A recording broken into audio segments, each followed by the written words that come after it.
3 weeks ago since we were in the book of Judges. So if you're a little rusty, that's why. I know I had to go back. The Bible study from 3 weeks ago is still not made public. It's not been edited yet, and so it's not online yet. But I had to go back and get pulled up and see where we left off at before I could continue. But we had covered through the third chapter and had looked at first 6 verses of the third chapter, which is a convenient time or place to stop because it is a transition period. Those first 3 chapters are a summary of what's going to take place throughout the book of Judges. And of course, Joshua ends with on a positive note. The people were taking the land. For the most part, they were doing what God had instructed them to do. But there was an undercurrent that was going to lead to trouble in the future. And that undercurrent was that they were not finishing the job. They were not following through and pushing all of the Canaanites and all the people out of the land. In fact, as we start into the book of Judges, we find that not only have they not pushed them out of the land, what are they doing with the people?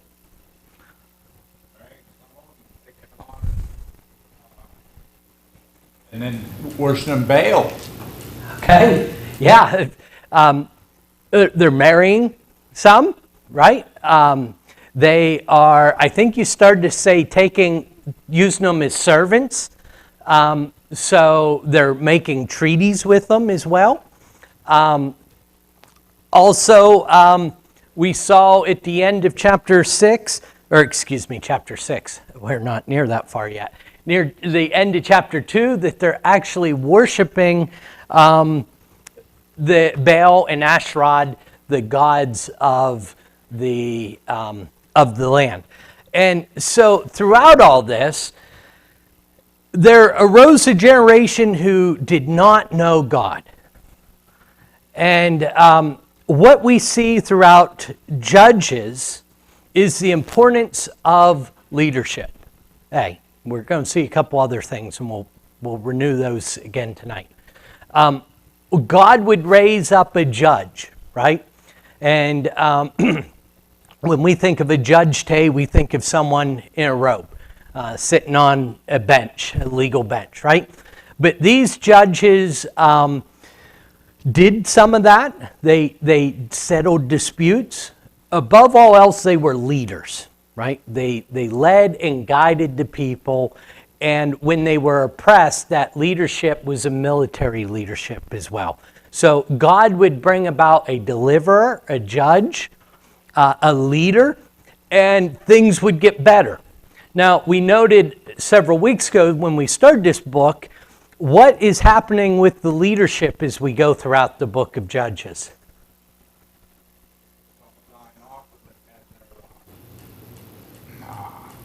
They themselves are getting caught up into the bad stuff. Okay? Yeah, the judges themselves are becoming more decayed, right? It's this downward spiral. In fact, we're going to look at Othniel in just a moment.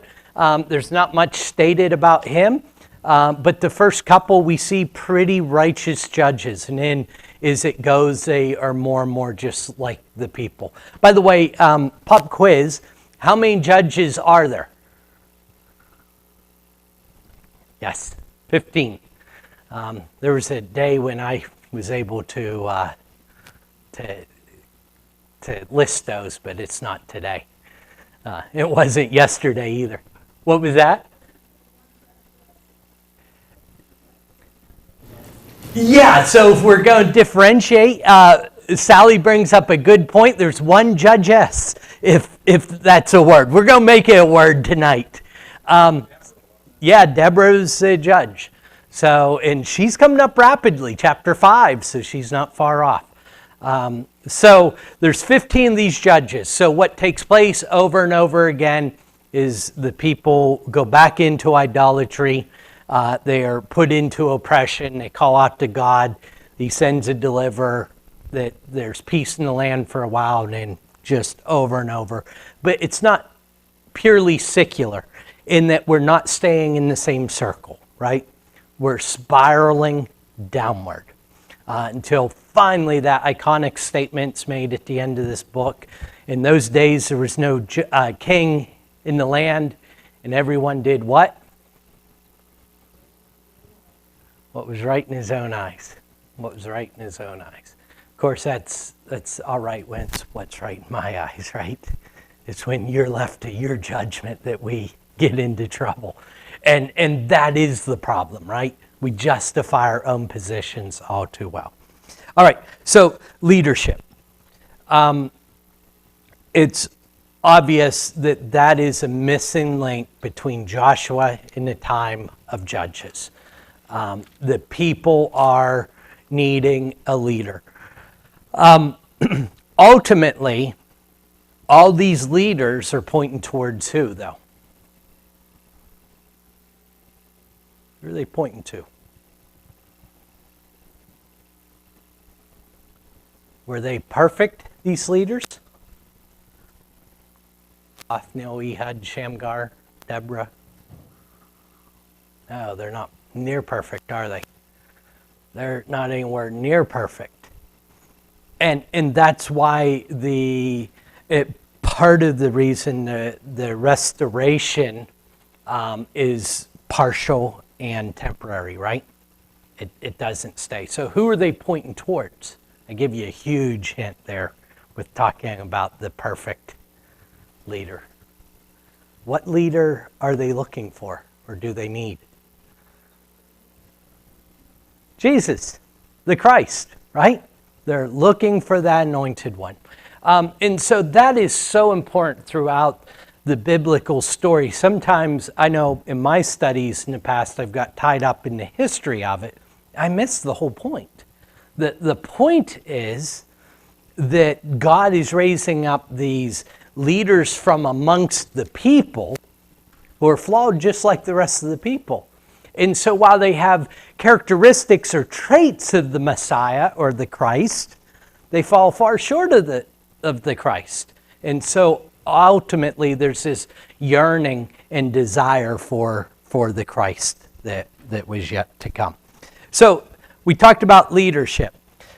What else had taken place, or I guess that's too vague of a way to answer it. The lack of leadership led to what dilemma? We talked about some of the specific moral issues that were taking place, but what dilemma amongst the nation took place because of the lack of leadership?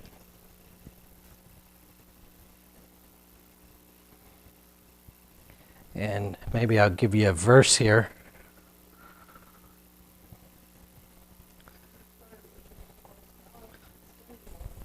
Okay, they started to worship false gods and sin more. Chapter 2 and verse 10.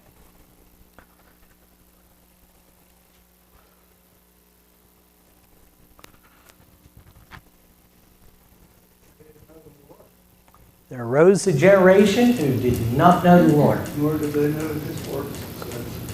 Didn't know his works.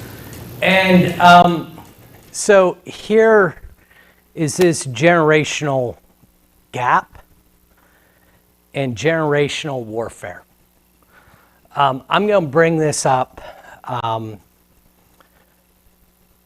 pretty regular throughout the book of Judges because this hits so close to home, right?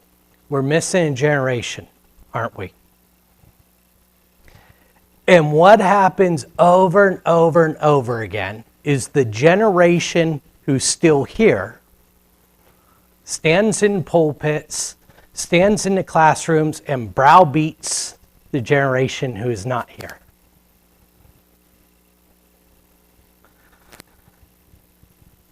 And what comes out of that? What takes place? What's the end result of that?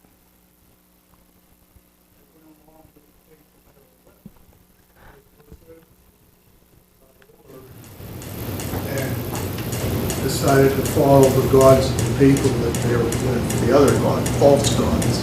Okay. So that was a good thing. You know, God wasn't very happy with that. No, not at all. Not at all. They were really a lost generation. Yeah, completely lost generation. And so, great observation, description of what took place. I'm bringing that a little bit home. When there is a generation in the church, right? It's not just Summerville. It's not just Churches of Christ. It's in Christendom across the country. The demographics are skewed heavily towards the older generation, right? And when you have one demographic doing most of the teaching, they tend to see things from their perspective and their perspective only. So I'd made a statement that there's a lot of browbeating that goes on. What's the end result out of that browbeating? Sharon? Conflict or people falling away because there are hurt feelings and can cause all kinds of problems. It's not going to cause growth for sure. Yeah. More conflict, more division, more perpetuation of the problem, right? We don't get closer to God. And then inevitably what happens, and here's what's said a lot under the undercurrent, because one generation is still present, the next generation says, these people are the ones who caused it. And they want to blame it on me. Yeah, they've all but run me out of the church. And now they want to, get upset because I'm not there. And what do you have constantly? Right? This pointing back and forth. We brought this up a couple of weeks ago. Which generation was at fault coming back to Judges? That was a tricky question. You want to memorize this answer, so you don't want to get this one wrong. Both, right? Both. We have a generation that had left God's service, and so they're at fault. But how were they supposed to know God? And Mike, you read the end of that verse. They did not know the Lord or what? Or his work. Or his work. How were they supposed to know his work? They weren't alive when it took place. Yeah. They Weren't taught. And I think more specifically, they weren't shown. There's a difference, isn't there? There's a difference about talking about God being real in the world and showing that God makes a difference in my life. Go ahead. You're ready to give up faith. There's always a remnant that stays faithful. Even today. The remnant, faith is huge. And so, when the generation that's at fault, when you say the generation, that's the faulty part of the question, isn't it? It's both. So the answer has to be the opposite of what Sharon said, right? It's got to be working together. It's got to be listening to one another and working in unison with one another, right? That does not happen on a large scale throughout the book of Judges. It happens sometimes as much as an entire generation, but what we fail to have is to continue to have it go to the next leader, right? The kind of leadership that perpetuates and empowers the next generation to follow God. Go ahead. Say, as long as it doesn't disobey God's word. If they want to change God's word, we can't say, okay, we'll go this way a little bit. You can see that, not so much that I see it in the Church of Christ, but I see it in the Methodist Church and the other ones, where now they're even going to let gays preach in the pulpit, And in fact, they got 6 months, Mom, to either stay with the, Yeah, decide where they want to stay, how they want to decide. how they want to decide if they're going to let the gays and stuff like that preach, or no, get out of the Methodist conference, So the older one need to stand firm and say no. I'll try and be this bridge that I'm talking about. And you bring up the concept of homosexuality, right? And you brought up a great statement that we can't compromise on the Word of God, right? One, we've got to make sure we're standing on the Word of God and not our traditions, right? That's one. Secondly, it is possible that we can be right and wrong all at the same time. For instance, I believe the Bible is clear about homosexuality. I also firmly believe that the way churches have handled homosexuality is dead wrong. It's my opinion. It's been singled out where adultery and fornication is winked at and even applauded, and homosexuality stands out right there next to it. People who struggle with homosexuality are forced into being outcasts, where I believe, personally, the church needs to see these individuals as precious souls that need the truth of God. Yeah. But you don't go along with their idea. Yeah. So I'll be clear, the statements that get made from pulpits all the time, those queers are going to burn in hell, and you hear that constantly. Yeah, I tell them that. I have. And, and so, that would be my point. When it's easy to get away with that, when you have a segment of population shoved in a closet and hid, pun intended, right? And now we've got to be, I think, more wise with how we handle some of those issues.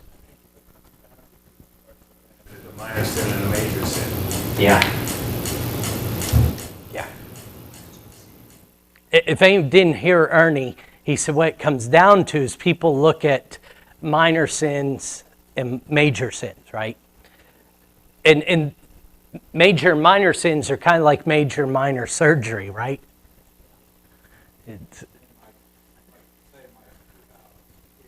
We got little sins.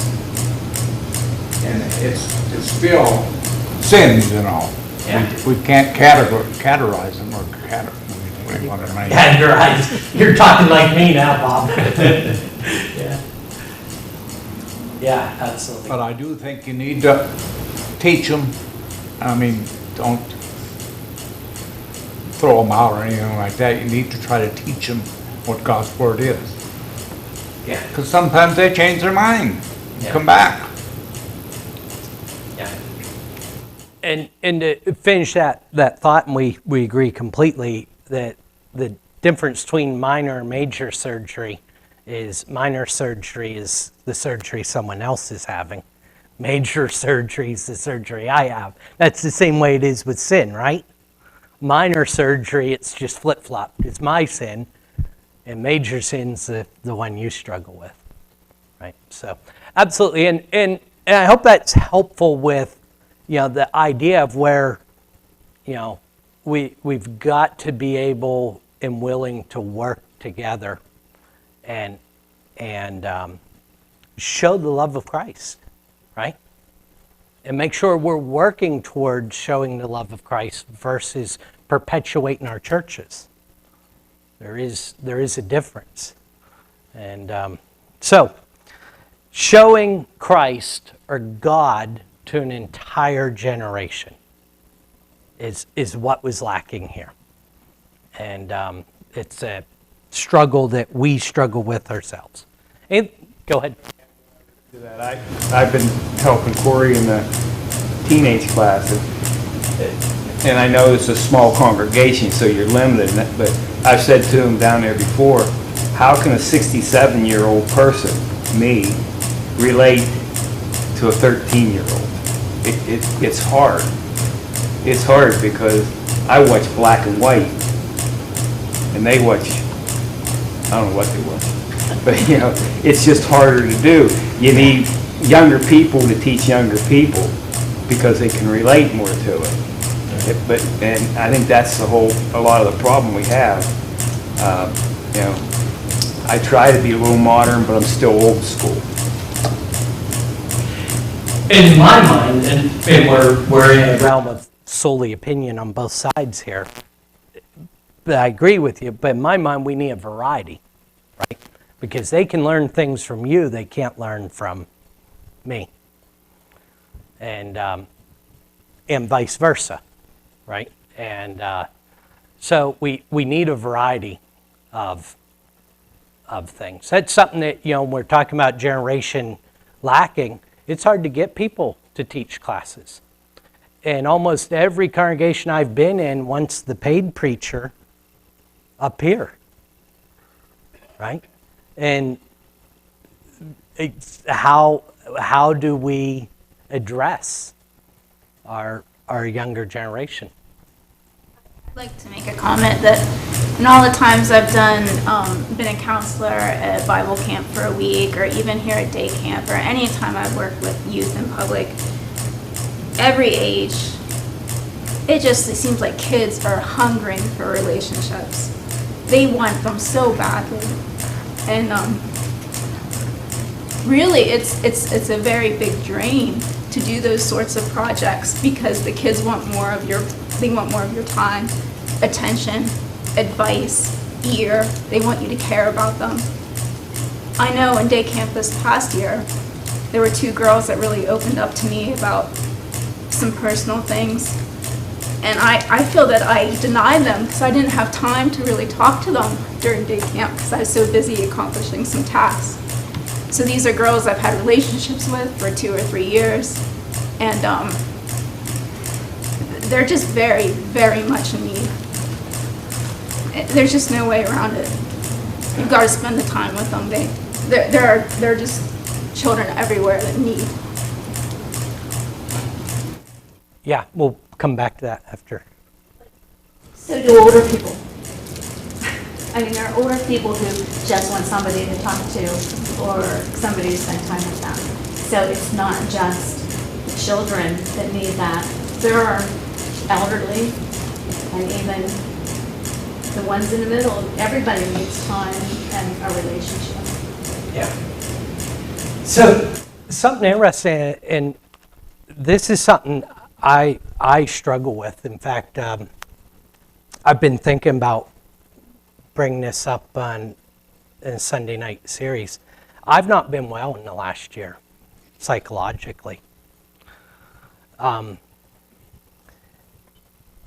it goes to this, you know, everyone has needs.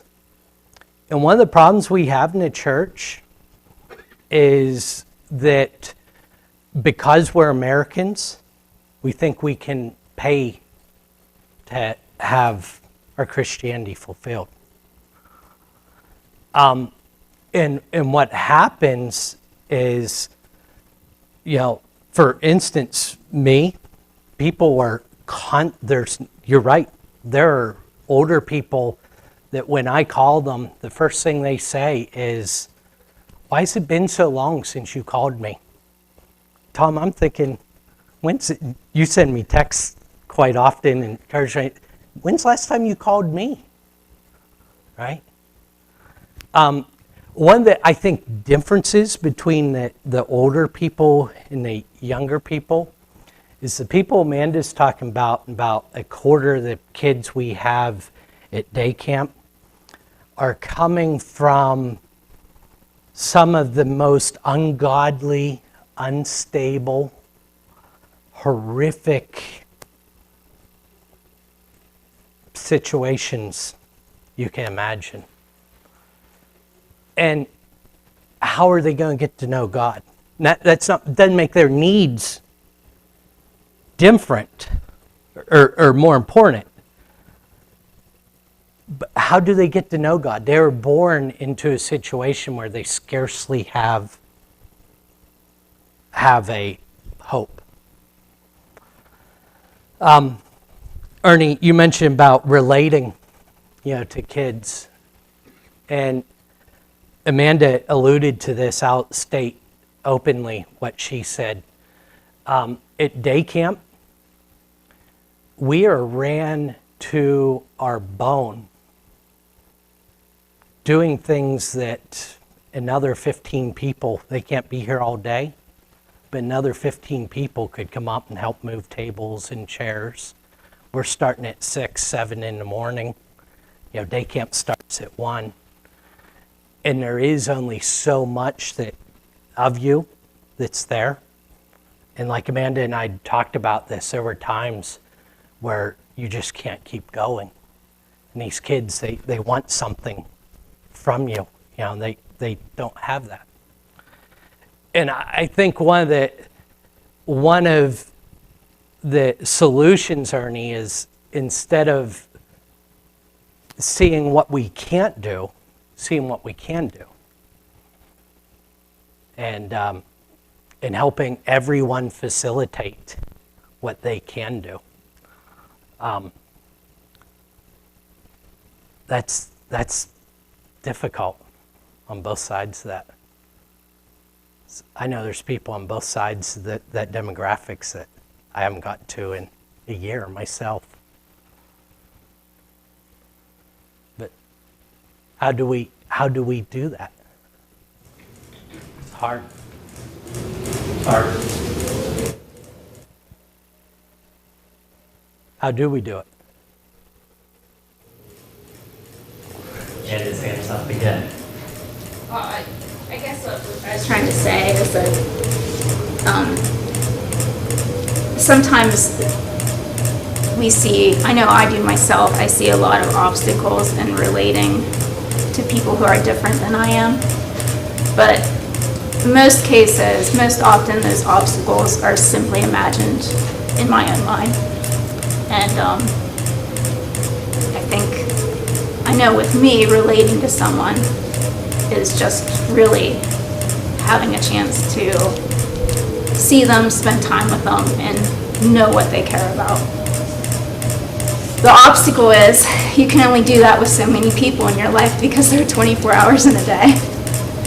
And I think that's where the church can really shine, and that's the opportunity for the church today, is we have a hungry world, and that's what the church is made for. That's a great point. Something's going on here at Summerville that I don't know how many of us here in the congregation realize how out of the ordinary it is. And that is that we're growing. We have an enormous amount of kids coming in.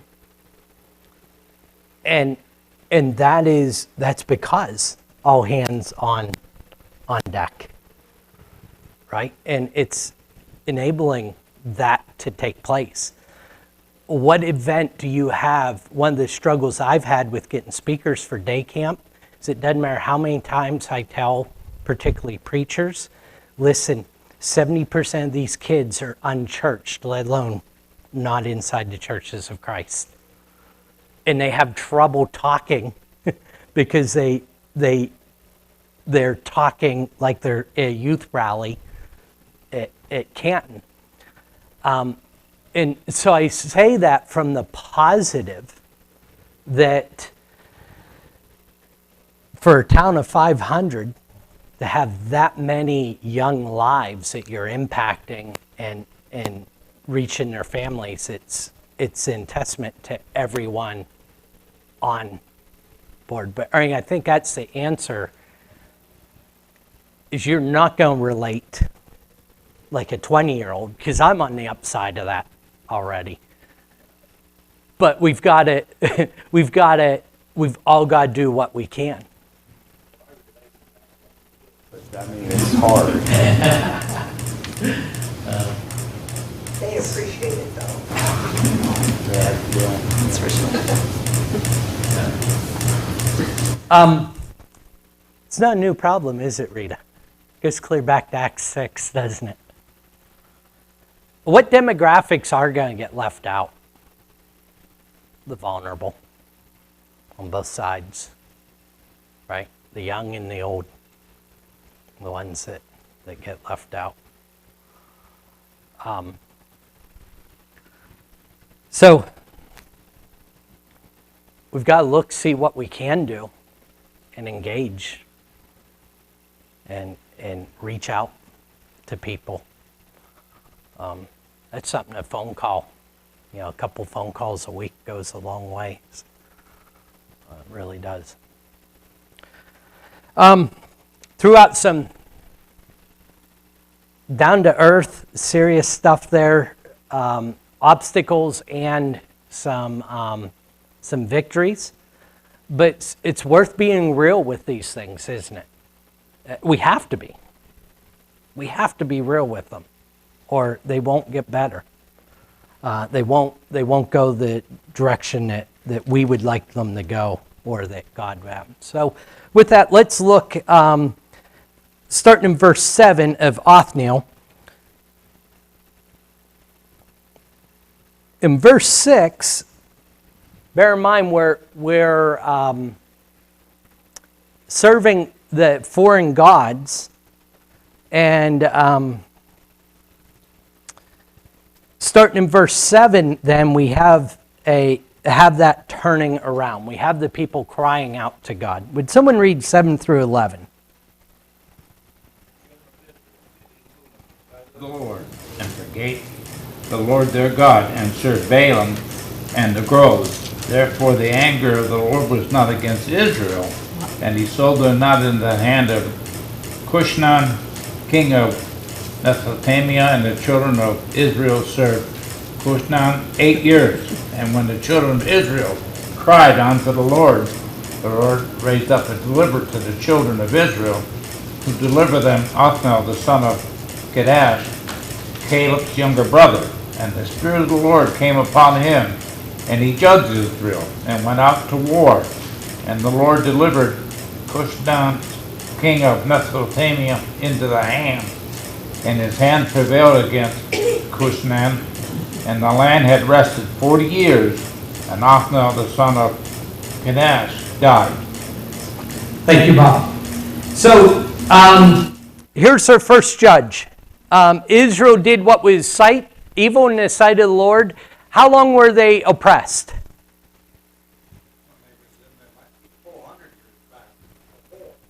Yep, in the passage we just read, by the Mesopotamians. The end of verse 8, they're oppressed from 8 years, right? 8 years. You got to 4. I think you heard me say, how long did they rest? Which we're going to get to that. They are oppressed 8 years, meaning they're under bondage. Now, one of the interesting geographical things that we won't spend a whole lot of time with is that Mesopotamia is to their north. We're going to see the people oppressed from basically every side that takes place. So not much is said about Othniel other than he's a leader here. How long after the king is defeated is the land at rest again? 40 years. So basically an entire generation. It's going to be a number we see followed. What happens the end of verse 11?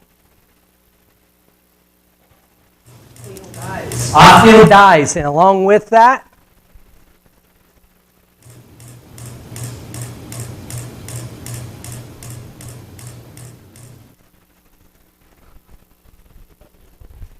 yep, right back to where they started, right?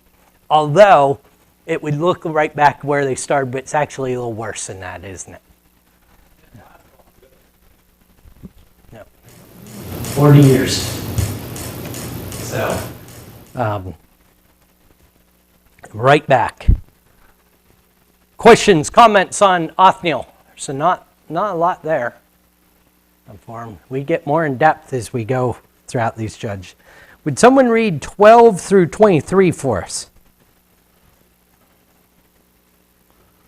And the children of Israel did evil again in the sight of the Lord, and the Lord strengthened Eglon, the king of Moab, against Israel, because they have done evil in the sight of the Lord.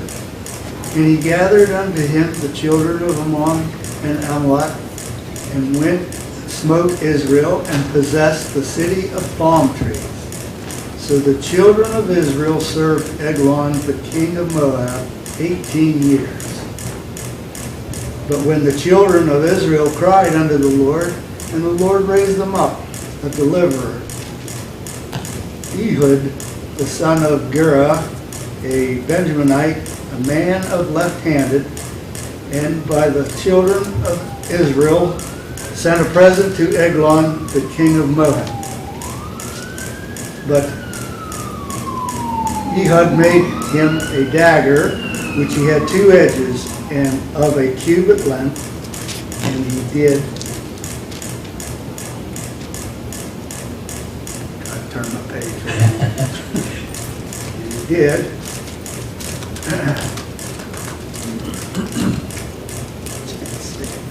Okay. Girded under a raiment upon his right thigh. And he brought the present unto Eglon, king of Moab, and Eglon was a very fat man. And when he had made an end to offer the present, he sent away the people that bare the present.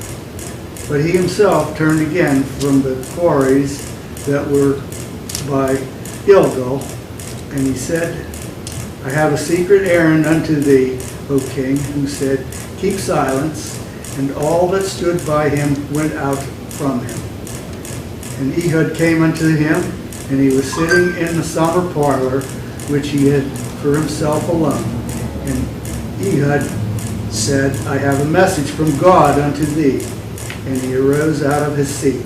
And he had put forth his left hand, and took the dagger from the right thigh, and thrust it into his belly.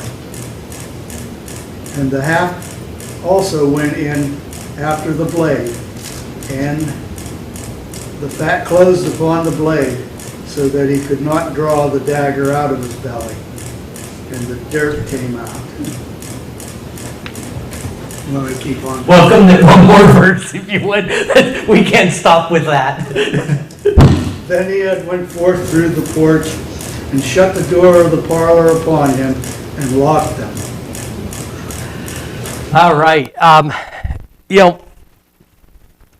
You've probably caught on to this about me. I sometimes use illustrations that are a little borderline, and Amanda gets on me sometimes saying, you might be pushing things a little too far, Mike, as far as your illustration, the graphicness of them.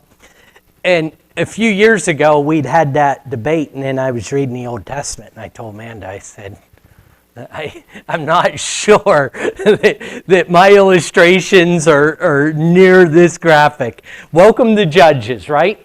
So Elgon captured the city of Palms. Anyone know what the city of Palms is? Jericho. That's Jericho. Yes, Jericho. Yep. So captures a major city, right? And he's oppressing the people, not 8 years this time. Did you catch verse 14?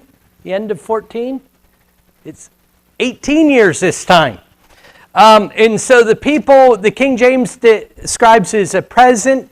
ESV translates it tribute, and tribute seems seems probable, right? That they're being oppressed. So they send up Ehud, who takes the tribute up. Now, what was unique about Ehud? Left-handed. And why is that significant?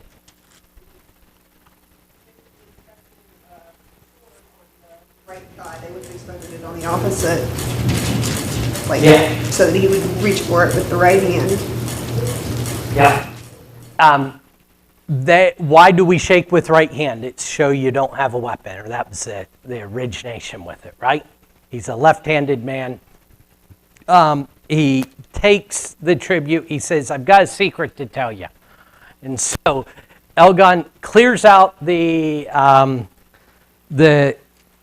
group, and it's just Ehud and Elgon, and he shoves the hilt in, clear through the hilt, and King James said dirt came out. ESV, dung came out, right? So he's obviously got him in stomach, intestines area. He leaves through a window, locks the window behind him, and because there's a delay in it, he gets away. He goes down. We're going to summarize the end of chapter 3 here. And so he escapes. They close the fords, and the Israelites come over, and they kill, in verse 29, 10,000 Moabites at one time. There's this great victory. At the end of verse 30, the land had rest for 80 years this time.